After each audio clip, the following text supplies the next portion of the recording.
So we're going to look at all different versions of emails that you can write here. It can be responding to complaints, writing a complaint, inquiring about a product, organizing appointments, rescheduling appointments, announcements, could be giving good news or bad news. Okay, all of these structures will be written out for you on here. We'll talk through them together, and you will find it much easier to write your emails in future.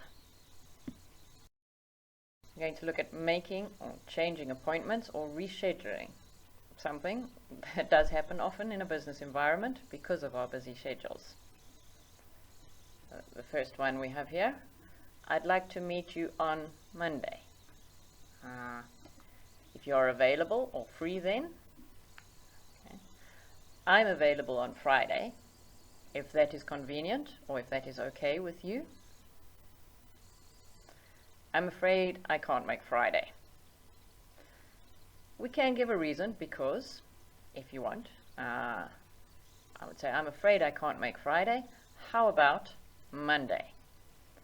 So, how about means I'm offering an alternative. I can't make Monday.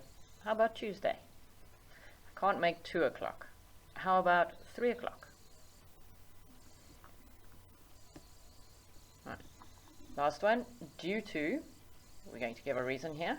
I'm afraid we need to put forward, okay, or delay or postpone, put back, cancel, call off, reschedule, move, or rearrange. Okay. These words are important here because you will see them quite often in a business environment. So if you want to do something where you need to put forward something, we need to move it to a later date. We need to delay something.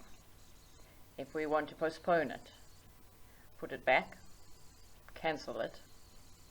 Call it off is the same as cancel. Reschedule, set another time, set another date. To move it, again, to rearrange it.